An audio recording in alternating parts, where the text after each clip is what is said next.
Let's talk about The Voice. While you've been away, lots happened.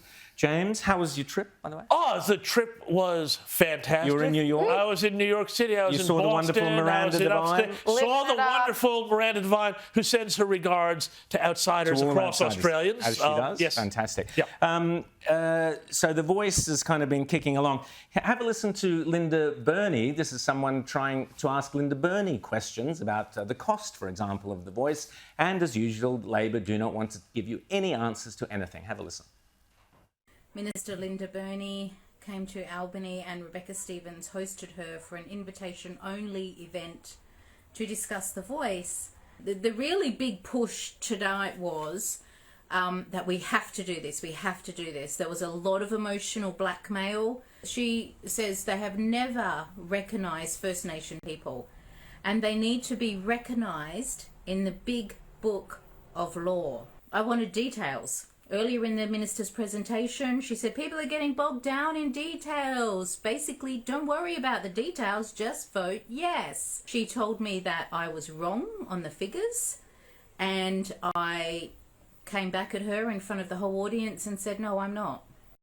So that was a member of the audience listening to Linda Burney explaining how there are just not enough answers, James. Well, yeah, and there are not enough answers, and they keep denying that, any sort of, responsibility for what actually the thing's going to look like, what the model's going to be. Say, oh, read the Calma Langton report, but they haven't committed to that. We don't know what it's going to look like. We don't know where the thing's going to actually live physically. We don't know what it's going to... Let me guess, Canberra? Yeah, Canberra. No, I know that. But, beyond that. But we also see across the country things, that have gone further ahead than The Voice, and we see where this is landing. And we see in WA where there's new legislation and property owners are now terrified. We spoke about this before I left a month ago about the impact of this legislation. Cultural heritage bill. And now there are people who are saying, oh, well, my land is now worthless after these sudden assessments, which are done on the basis of who knows what. Yeah. And it's really, really troublesome. And I think, you're going to see WA and Queensland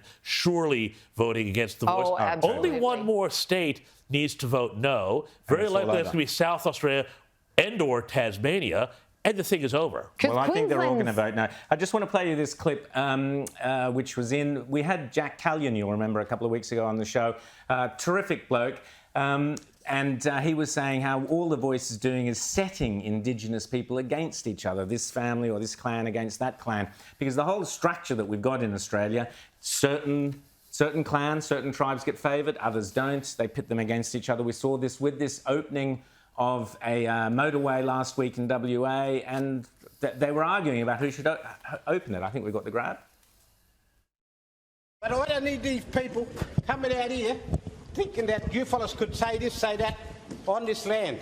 It was an uncomfortable moment for the minister, caught up in a turf war among First Nations people. I don't need permission of you or anybody else. Neither do I. This is my country too. A traditional smoking ceremony going up in smoke after competing Aboriginal groups fired up at each other. I thought you fellas was from Mora. Well, you thought wrong.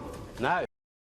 So, Liz, we saw there exactly what Jack Callion had warned about on this show a few weeks earlier. You bring in these sorts of laws, you're setting up favouritism, you're pitting one. There will always be winners and there will always be losers. So every white or non-Indigenous Australian out there who thinks you are doing the right thing by voting yes, what you are actually doing is you are disenfranchising the poorest and the most vulnerable Indigenous Australians. And that's on you. You've got the opportunity to stop this, but no, I don't want to know anything. I'm just going to vote yes. No. What you are doing is disadvantaging the most disadvantaged Australians, and shame on you. Liz, what did you make of that?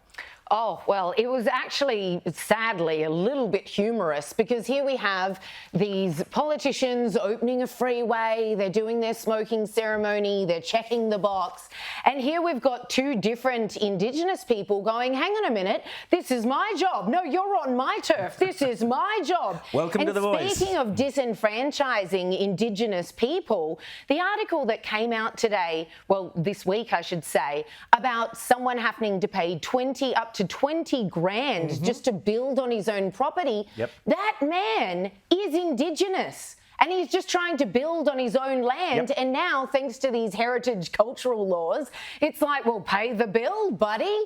So even they aren't exempt from this bureaucratic nightmare that's been created in order to supposedly honour them and tiptoe around any cultural sensitivities. It makes absolutely no sense, and we can expect a lot more of that on steroids were the Voice to get up. Now, I was pleased to get a letter from one of our regular viewers, Boyd, who told me that he was at the Rugby League State of Origin, and his opinion was that there's kind of been, James, people are getting a bit fed up with the welcome to country stuff. There's a more muted reaction. They've dropped the kind of our land always was, always will be stuff. There was no Voice propaganda. Do you think maybe the public, maybe the corporations and sports bodies might be waking up to the fact that maybe not everybody's on board with the Yes campaign, folks? Well, it comes back to something very interesting that lady was talking about in the clip that we spoke about before.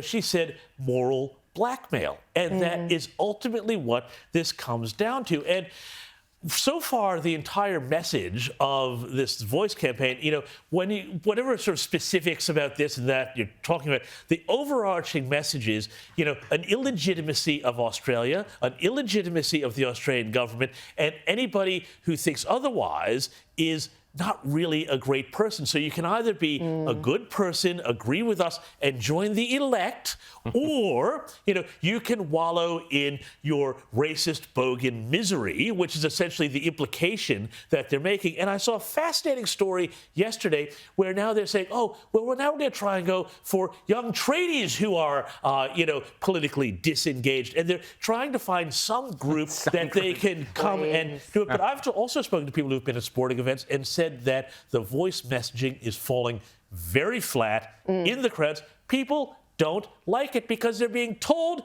you're bad, your government's bad, and you have to vote yes to absolve a guilt for something that you never did.